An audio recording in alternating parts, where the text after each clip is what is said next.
네, 이번 시간에는 스마트폰 앱 디자인에 사용되는 아이콘에 대해 좀 더 자세하게 알아보겠습니다.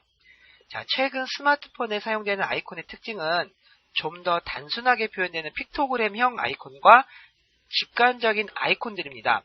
물론 실사와 3D 아이콘도 최근 많이 사용하고 있지만 실제 각 운영체제에서 제시하고 있는 아이콘은 굉장히 직관적인 메타포의 사용과 단순한 형태의 아이콘들이 주를 이루고 있습니다. 자, 화면에 보이는 지금 상단에 보이는 아이콘들이 우리가 픽토그램형 아이콘이라고 얘기를 하죠. 이런 픽토그램형 아이콘들은 국적과 언어와 인종에 상관없이 누구나 보면은 이게 어떤 의미인지를 알 수 있는 그런 간략화된 그림을 나타내는 거죠. 쉽게 얘기해서 우리가 장애인 주차장의 그 장애인 표시 또는 비상구 표시, 화장실 표시 이런 것들을 우리가 보통 픽토그램형 아이콘이라고 얘기를 하는데요. 이상하게 스마트폰 디스플레이와 액정이 점점 발전하고 있는데 오히려 아이콘의 형태는 점차 더 단순해지는 이유는 뭘까요? 자, 여러 가지 이유가 있겠지만 가장 대표적인 이유는 이 스마트폰이라는 기기 자체가 예전처럼 국내에서만 사용되는 게 아니라 전 글로벌하게 사용되기 때문에 특별한 설명서가 없더라도 어느 나라 사람이건 이 아이콘만 보더라도 이 기능이 어떤 기능을 수행한다든지 쉽게 알 수가 있게 하는 의미가 있는 것이죠. 자, 예를 들어서 우리가 예전 피처폰 시절에 휴대폰을 하나 사게 되면 휴대폰에 들어가 있는 설명서 있죠. 설명서가 아주 복잡하게 있던 걸 볼 수가 있어요. 하지만 최근에는 어떻게 되죠? 오히려 그런 피처폰보다 기능이 더 많아진 스마트폰도 오히려 설명서 자체가 없죠. 설명서 자체가 없고 사용자가 해당 아이콘을 몇 번 클릭하고 조작을 해보면 금세 사용 설명법 없이도 숙지를 할 수가 있게 되는 거죠. 자, 이러한 의미에서 아이콘이 점점 난해하거나 복잡하지 않고 점차 간단해지고 직관적으로 바뀌게 되는 이유가 이런 부분이 있는 것이죠. 자, 그 다음은 가장 대표적인 아이콘은 우리가 보통 안드로이드 운영체제 아이콘과 iOS 운영체제 아이콘이 있습니다. 자, 이 부분은 우리가 초반에 간략하게 두 아이콘의 비교를 한번 해봤는데요. 지금 다시 한번 살펴보게 되면 자, 왼쪽에 있는 것은 우리가 안드로이드 런처 아이콘이 되는 것이고 오른쪽에 있는 것은 아이폰의 런처 아이콘이 되는 것이죠. 자, 이때 가장 큰 차이점은 바로 외곽 형태에 있습니다. 안드로이드 같은 경우에는 외곽을 투명하게 처리를 하면서 아웃라인을 자유스럽게 사용할 수 있는 것이고요. 그 다음에 아이폰 같은 경우에는 직사각형 형태의 아이콘을 만들 때 좀 더 직관적인 메타포를 사용한다는 것이죠. 이때 아이폰 런처 아이콘의 특징은 뭐였었죠? 화면에 보이는 것처럼 실제로는 이렇게 라운드 사각형 형태가 아니라 실제로는 직사각형 형태로 제작을 하는데 이게 아이폰 단말기에 들어가게 되면은 자동으로 이 레디우스 값, 코너 값이 둥글게 들어간다는 점이에요.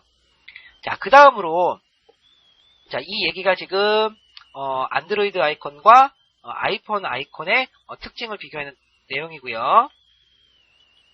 자, 그 다음은 아이콘을 표현할 때 질감 표현인데 이 질감 표현도 아주 중요한 부분 중에 하나죠.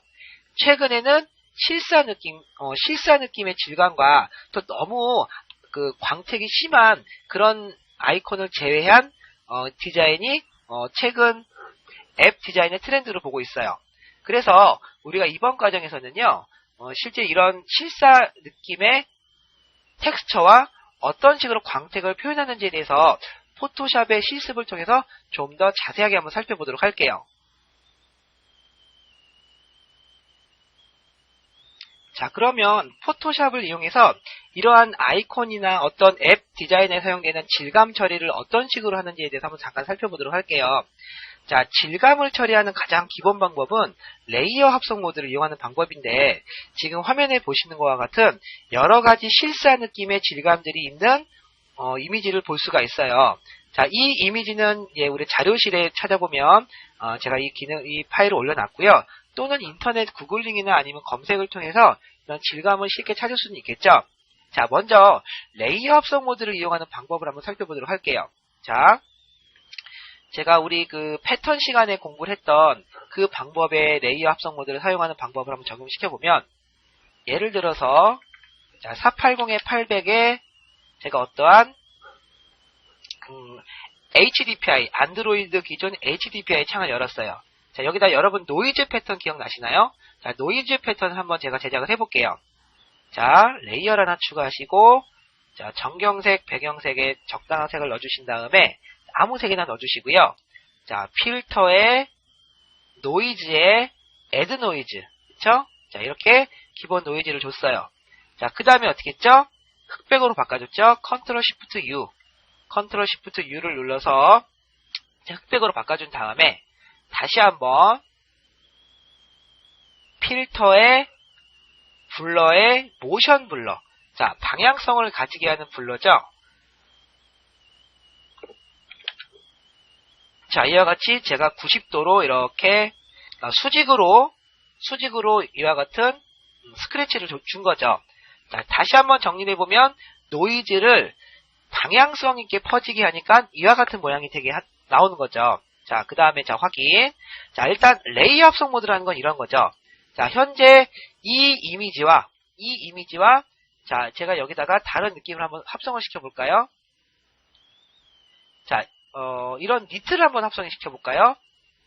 자, 이런 니트 이미지를 우리가 제작한 화면 위로 이렇게 가지고 왔어요.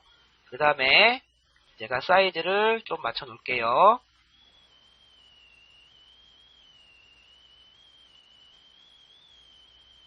자, 뭐 이와 같이 배치를 했을 때 레이어 합성 모드라는 것은, 자, 현재 선택되어져 있는 레이어와 합성할 레이어 두 레이어를 선택하신 다음에 위에 있는 레이어의 레이어 합성 모드, 위에 노멀이라고 있는 부분 있죠?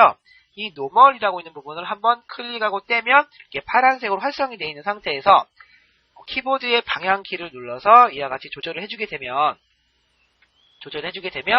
현재 선택되어져 있는 실사 이미지와 그 다음에 뒤에 있는 색상과 자연스럽게 조합이 되는 거예요. 자, 이런 레이어 합성 모드를 이용해서 우리가 실사 이미지의 텍스처를 만들 수가 있는 것이 있고요. 자, 두 번째 방법은 또 이런 방법이 있죠.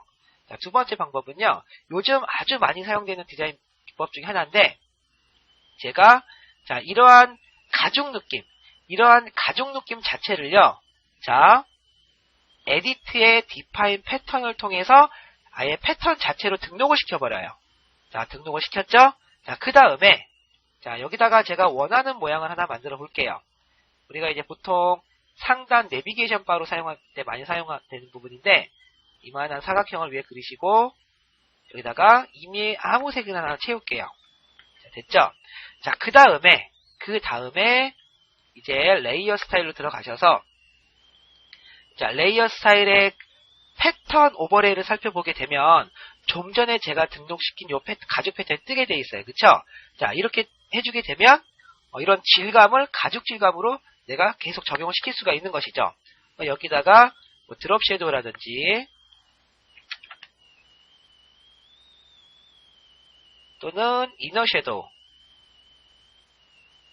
자, 이너 섀도우의 각도는 이렇게 바꿔볼까요?